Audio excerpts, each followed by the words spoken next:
The first time my son tried to kill me, the house smelled like burnt coffee. That's the detail that sticks. Not the fall. Not the hospital lights. Not even the look on his face. Burnt coffee. I remember standing at the top of the basement stairs, holding a folder with 3 pieces of paper inside it. 3 pieces of paper that proved my own son had been stealing from me for nearly a year. My name is Harold Bennett. I'm 65 years old. I spent 38 years teaching high school history in Ohio. Government, mostly. Constitution, due process, the idea that systems matter. I believed in systems. After my wife, Linda, died 2 years ago, the house became too quiet. 40 years of marriage leaves an echo that never really goes away. The refrigerator hummed louder. The clocks ticked harder. Even the dog, Charlie, seemed confused about why dinner conversations stopped. Then my son Daniel called. "Dad," he said, voice warm in that careful way people use when they want something. "Emily and I were thinking, maybe we could move in for a while, help you out." Emily was his girlfriend, late 20s, always smiling, always helpful, at least at first. I told them yes. Looking back, that was the moment the slow erosion began. At first, it was small things. Daniel fixed the gutters. Emily cooked dinner twice a week. They brought groceries, cleaned the garage, laughed at my old teacher jokes. "Careful," Emily would say. "You're starting to sound like a podcast." Daniel would roll his eyes. "Dad's been lecturing people since 1987. I liked having voices in the house again. Grief makes you careless with trust." About 3 months after they moved in, Daniel brought up finances. "Dad, you ever thought about simplifying things?" he asked over dinner. "Simplifying what?" "Your accounts, bills, retirement stuff." I shrugged. "I've been managing them just fine for 30 years. Emily smiled politely. "But it must be stressful." It wasn't. But loneliness makes help feel like kindness. So I let Daniel start helping pay the utilities online. Then the property taxes. Then the insurance. One afternoon he sat beside me at the kitchen table.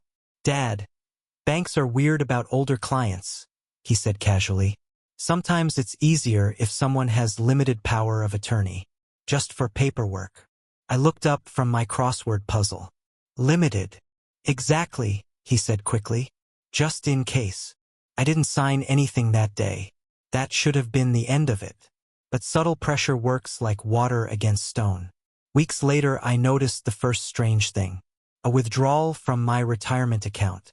$4,800. I stared at the statement for a long time. Then I checked the previous month.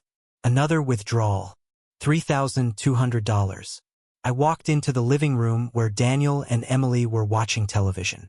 "Did either of you move money from my retirement account?" Daniel muted the TV. "Oh yeah," he said casually. "Just shifting some things for taxes." "You didn't tell me." "I was going to."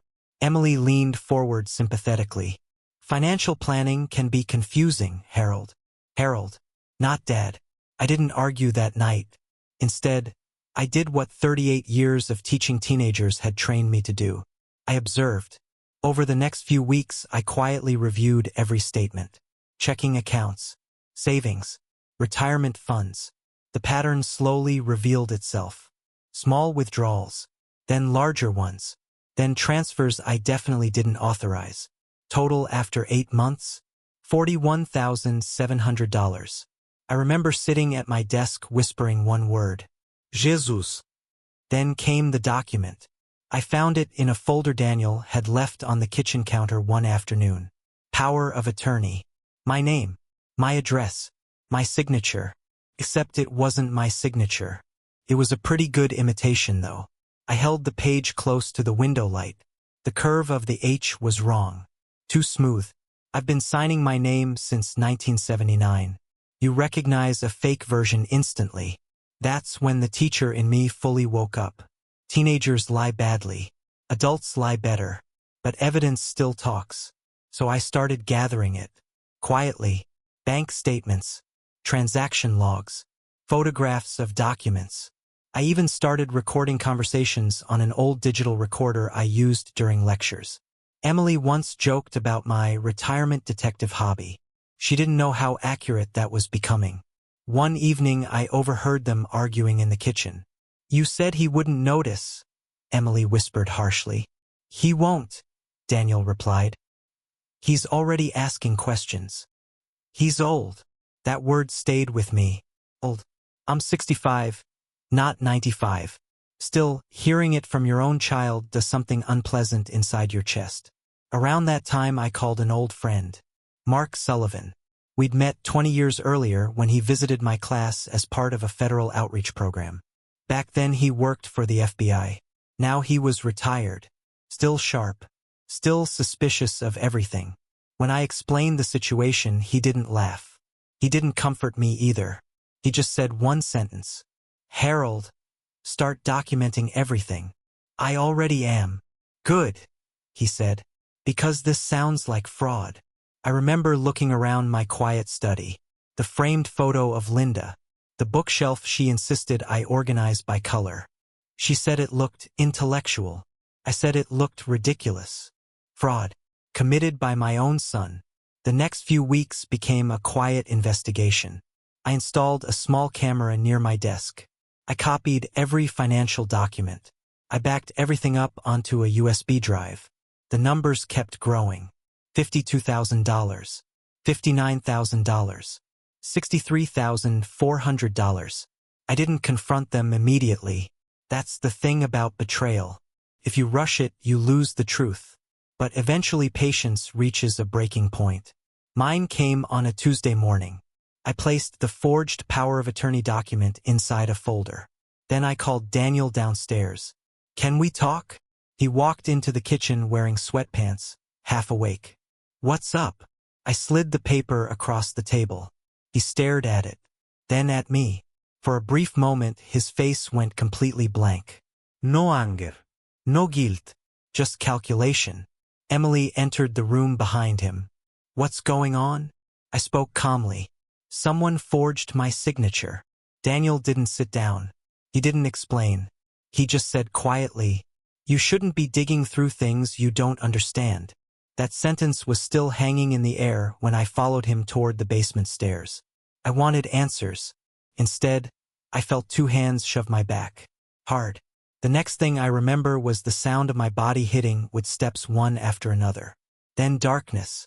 And somewhere above me, Emily saying one shaky sentence. "Oh my God, Daniel." That was the moment I understood something clearly. This wasn't just theft anymore. It was something much worse. And the real story hadn't even begun yet. When I woke up, the first thing I noticed was the ceiling tiles. White, slightly stained near the corner air vent. Hospitals always have the same smell too. Antiseptic mixed with something faintly plastic. I tried to move. Bad idea. Pain exploded along my ribs like someone striking piano keys inside my chest. "Easy there," a voice said. A nurse leaned over me, adjusting in 4-line. "You took quite a fall." I swallowed carefully. "How long have I been here?" "About 12 hours. 12 hours. I closed my eyes for a moment and tried to reconstruct the last clear memory. The basement stairs. The shove. Emily's voice. My son's silence. "Your neighbor called the ambulance," the nurse added. That confused me. "My neighbor?" "Yes. She said she heard a loud crash and came over when your son left the house." Left the house. Interesting detail. I asked for water. When the nurse left the room, I slowly checked my body. 2 cracked ribs.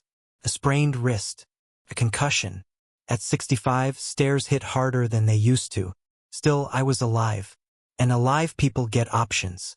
About 20 minutes later, the door opened again. This time, it was a police officer. "Mr. Bennett," he said, pulling a chair beside the bed. "I'm Officer Delgado. We received a report about a fall at your residence." He flipped open a small notebook. "Your neighbor said she heard an argument before the crash." I watched him carefully. Teachers learn to read faces after decades of parent conferences. Concern. Curiosity. Mild suspicion. Fair enough. "So," he continued, "did someone push you?" The question hung in the air for a few seconds.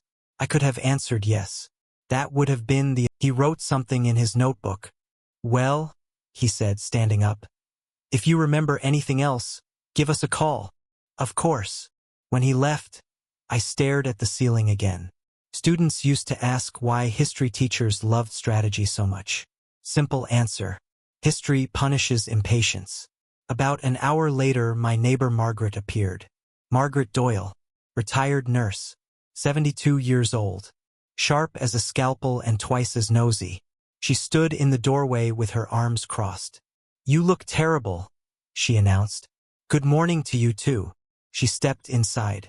I heard shouting, she said quietly. Then a crash. I nodded. Did you see Daniel? Yes. Running. Yes. Margaret leaned closer. Harold? What's going on? I looked around the room, then lowered my voice. Margaret, I need a favor. Her eyes narrowed. Is this the kind of favor that ends up in court? Probably. She smiled slightly. Good. I'm bored. I explained everything. The forged power of attorney. The withdrawals. The recordings. Margaret listened without interrupting. When I finished, she whistled softly. That boy stole over $60,000 from you? $63,400. Last time I checked. Jesus. I shrugged. History class taught me something important. What's that? Empires collapse from internal corruption. Margaret laughed. Your family isn't the Roman Empire.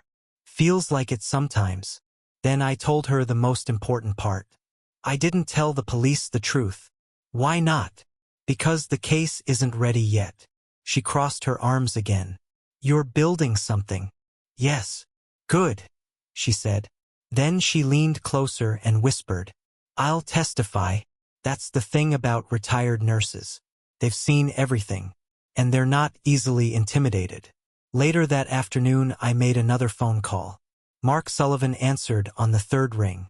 You sound terrible, he said immediately. I fell down the stairs. Pause. Did you fall? He asked carefully. Or were you helped? Helped. Another pause. Then he sighed. All right, tell me everything. I did.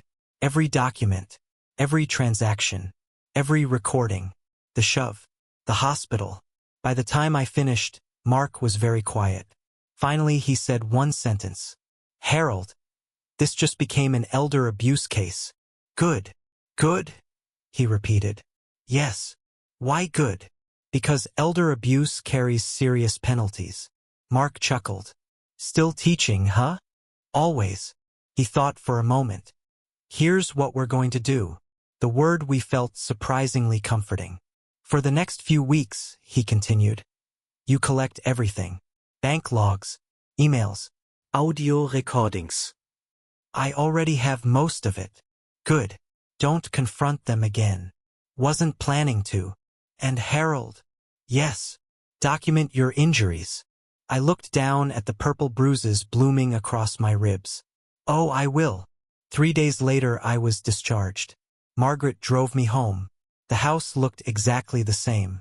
Front porch, white siding, Linda's flower garden. Except something was missing. Daniel's car, Emily's car, both gone. Inside the house felt different, quiet, but not the peaceful kind. More like the silence after a storm. The living room had been partially emptied. Drawers open, cabinets half cleared. Margaret walked slowly through the kitchen. They ran, she said. Of course they did. I opened my desk drawer. The folder containing my copy documents was still there. So was the USB drive. Good. They thought they erased the evidence. But Daniel had always underestimated one thing. Teachers are professional record keepers. Over the next 2 weeks, my life turned into something between a detective story and a legal seminar. Mark reviewed every file. My lawyer, Susan Keller, joined the process. Margaret wrote a detailed witness statement describing what she heard the night of the fall. Bank investigators confirmed the forged documents. The numbers kept growing. $63,400 became $71,200. Turns out they'd opened a credit line in my name too. Identity theft, fraud, financial exploitation. Then the audio recordings surfaced. One of them contained a sentence that made Susan look up from the speaker. "Play that again." Daniel's voice crackled through the recording. "He's old. If anything happens to him, the house becomes mine anyway." Susan paused the audio. "Well," she said calmly, "that's extremely helpful." I couldn't help smiling. Dark humor sometimes appears in strange moments. "Do you think my former students would give me extra credit for this investigation?" I asked. Susan didn't laugh. "Lawyers rarely do, but Mark did." A week later, the district attorney's office called. They wanted to meet. Apparently, the evidence had crossed a certain threshold. Not just suspicion. Proof. And proof changes everything. The meeting was scheduled for the following Monday morning. As I prepared the final evidence folder, I noticed something strange. One last bank alert. A new attempt to withdraw money from my account. Location: Columbus. Daniel was still trying. Still greedy. Still careless. I forwarded the alert to Susan and Mark. Mark replied with a short message. Perfect timing. For the first time since the fall, I felt something close to calm. Not anger.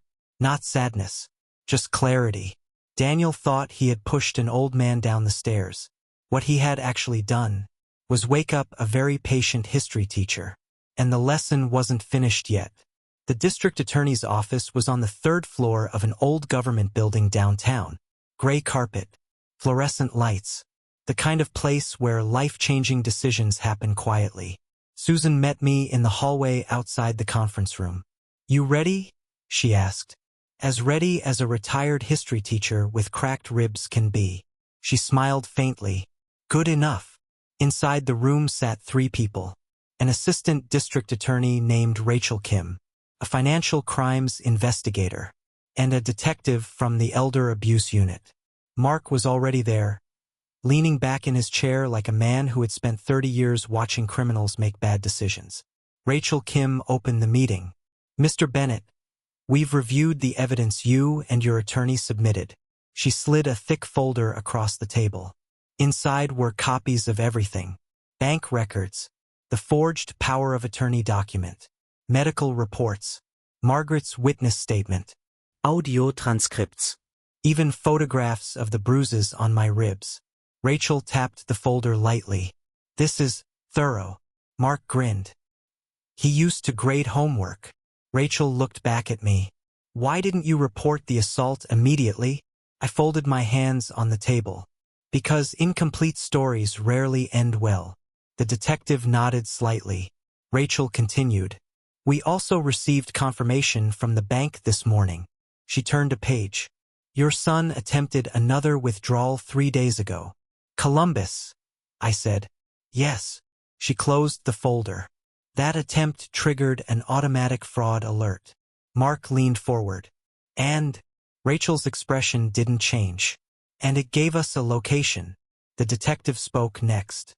"We believe your son and his girlfriend are staying in an apartment outside Columbus under Emily Carter's name." I nodded slowly. "Of course they are. Criminals rarely think beyond the first escape." Rachel continued. "We're preparing charges." "What kind?" I asked.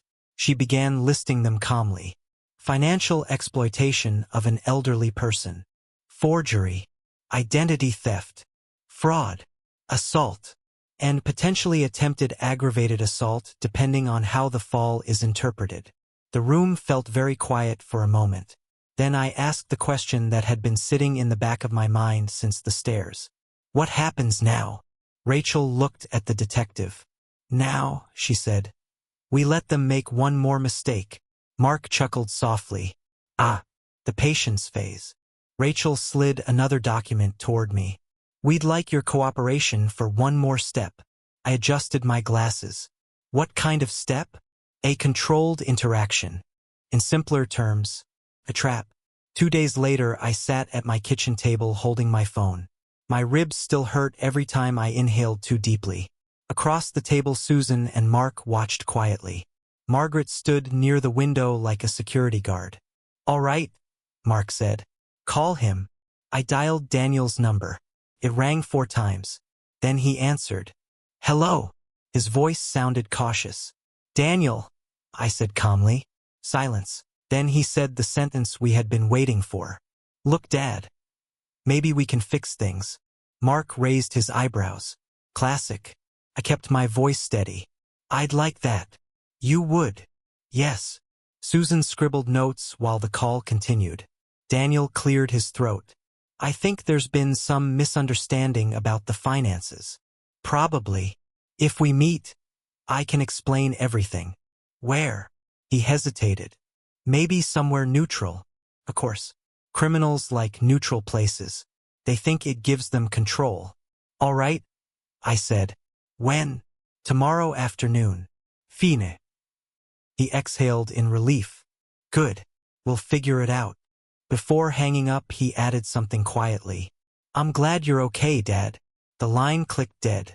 Mark leaned back in his chair. Well, he said. That was almost sweet. Susan shook her head. He just admitted knowledge of the financial situation. Margaret snorted. Family reunion. The next afternoon we drove to a small diner outside town. Not fancy. Just coffee, pie, and people minding their own business. Perfect for a quiet arrest. Mark sat in a booth near the window. Susan and I sat across from him. 2 detectives waited in an unmarked car outside. At exactly 2:17 p.m. Daniel walked through the door. Emily followed a few steps behind. For a moment he looked almost like the kid I remembered. Same messy hair. Same nervous smile. Then he saw the bruise on my face. His expression tightened. Dad! He sat down across from me. Emily remained standing beside the table. No one spoke for a few seconds. Finally Daniel said, You look worse than I expected. Stares can be unforgiving, I replied. He shifted uncomfortably. About the money. Yes. It was temporary. Mark coughed into his coffee cup. Daniel glanced at him. Who's this? A friend. Emily crossed her arms. We didn't come here for an audience. Susan leaned forward.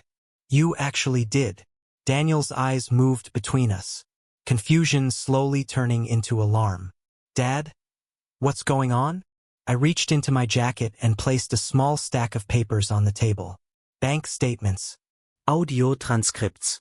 The forged power of attorney copy. His face went pale. Emily grabbed the top page. What is this? Evidence, Susan said calmly. Daniel looked at me. You recorded us? Yes. You called the police? Not exactly. At that moment, the diner door opened again. 2 detectives stepped inside. Badges visible. Emily whispered one word. Oh! The detectives approached the table. Daniel Bennett? He didn't answer. Emily Carter? Still silence. The older detective placed 2 sets of handcuffs on the table. You're both under arrest. The words landed like stones in water. Heavy. I watched Daniel's face carefully. Shock? Anger. Then something else. Fear. He looked directly at me. You set me up. I sniffed again. History lesson. What? Actions have consequences. Emily tried one last protest. This is ridiculous. The detectives simply began reading their rights. Daniel stood slowly. Before they led him away, he said one final sentence. You're really sending your own son to prison? I looked at him for a long moment. Then I answered honestly. No. Pause. You sent yourself. They walked him out of the diner. Emily followed, pale and silent. The room felt strangely calm afterward. Mark took a sip of coffee. Well, he said casually, that went smoothly. Margaret, who had quietly entered the diner halfway through the arrest, slid into the booth beside me. She whispered, Harold. Yes. You're terrifying. I laughed for the first time in weeks. The hardest part was over. But the story wasn't finished yet. Trials take time, and justice moves slowly. People imagine courtrooms as loud places. Dramatic objections. Angry lawyers. Surprise witness. In reality, most of it is quiet. Paper shuffling. Soft voices. The slow turning of legal gears. Daniel and Emily were held in county jail while the case moved forward. Bail was denied for Daniel because of the assault charge and the financial exploitation statute attached to it. Susan explained that part to me during one of our meetings. Elder abuse cases carry weight, she said. I nodded. Good. She studied my face carefully.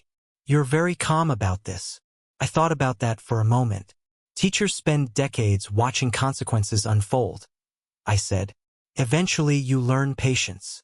The formal charges came 2 weeks after the arrest. The list looked almost academic in its structure. Daniel Bennett, financial exploitation of an elderly person, forgery, identity theft, fraud, assault causing bodily injury, Emily Carter, fraud, conspiracy, identity theft assistance. The prosecutor, Rachel Kim, called me the same evening. We're confident about the financial charges, she said. The assault charge will depend heavily on testimony. Margaret will testify. Yes, that helps. And the recordings? Very helpful. Her voice softened slightly. I know this is difficult.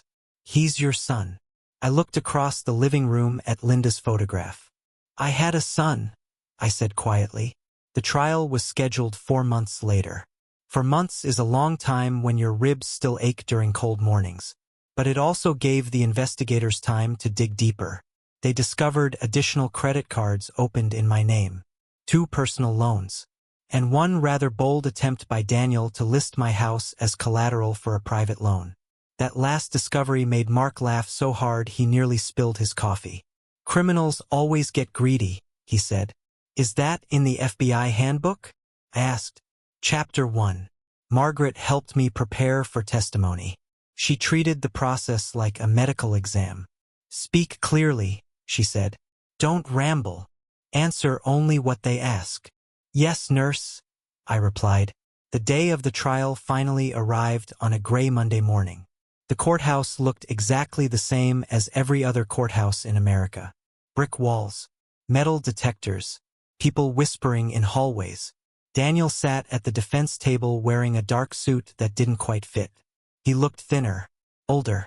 Emily sat beside him, eyes fixed on the floor.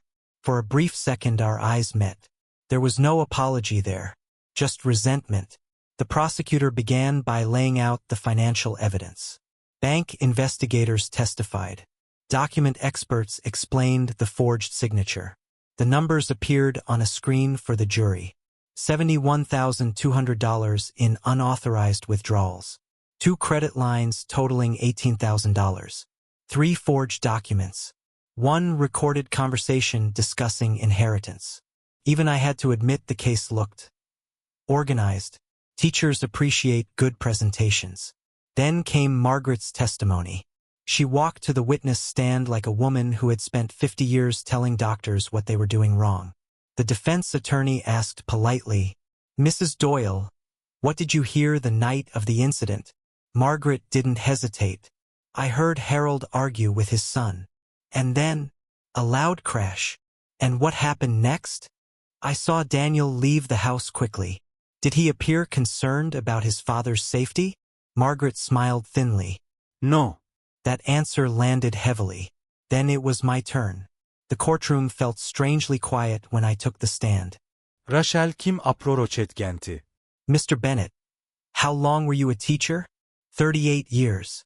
And during that time, did you keep records of things? Constantly. Soft laughter rippled through the jury box. Rachel continued. Can you explain how you discovered the financial activity on your accounts? I told the story carefully. The statements, the forged signature, the recordings, the fall down the stairs. Then the defense attorney stood. He was younger than I expected. Confident, polished. Mr. Bennett, he began. Is it possible your son was simply helping manage your finances? No. Did you give him permission to access your accounts? For utilities, not withdrawals. Could the fall down the stairs have been an accident? I sniffed again. My nose does that when I'm irritated. It could have been, I said. He paused. Then you can't prove he pushed you.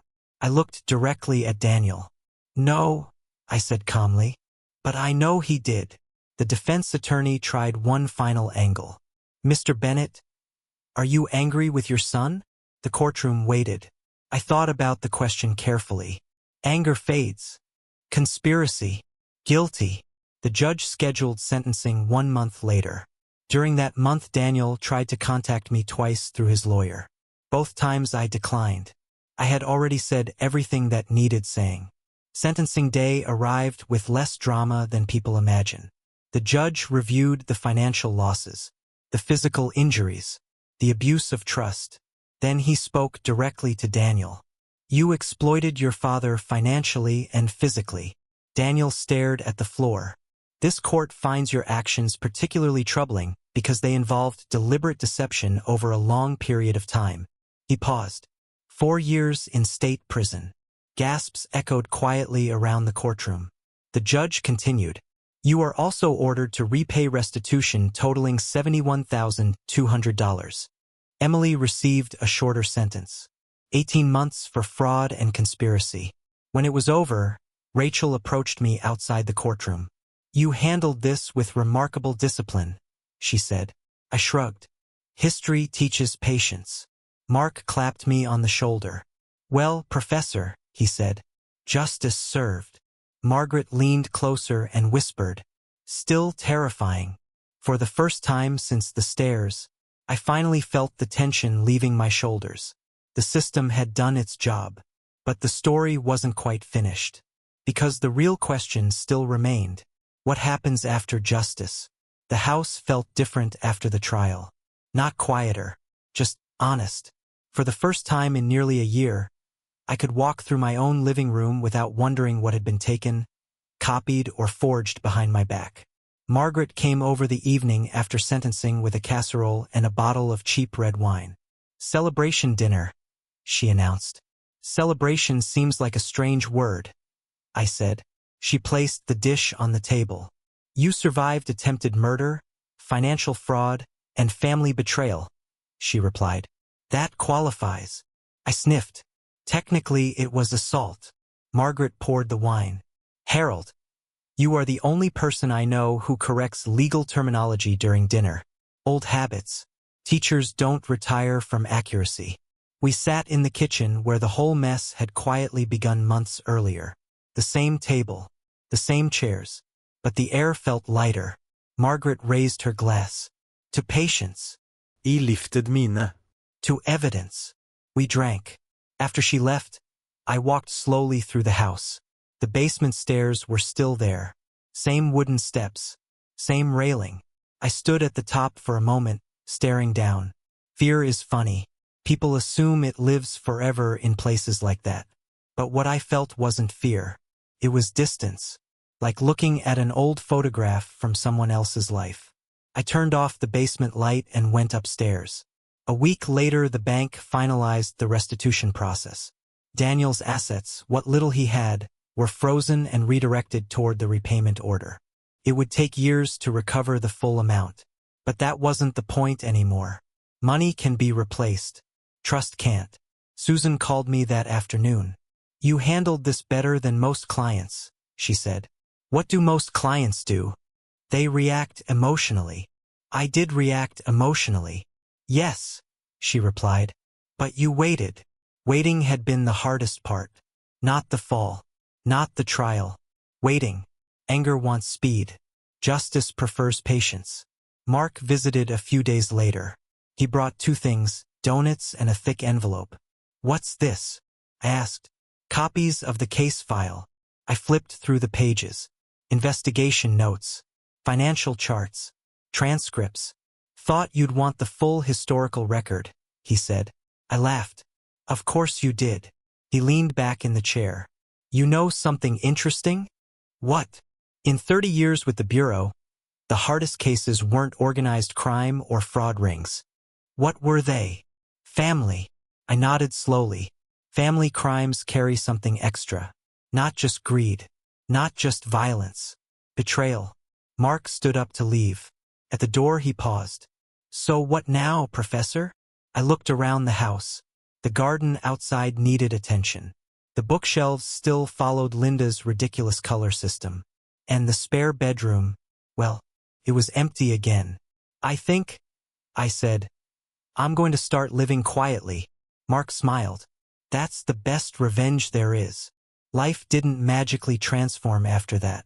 Healing is slower than court cases.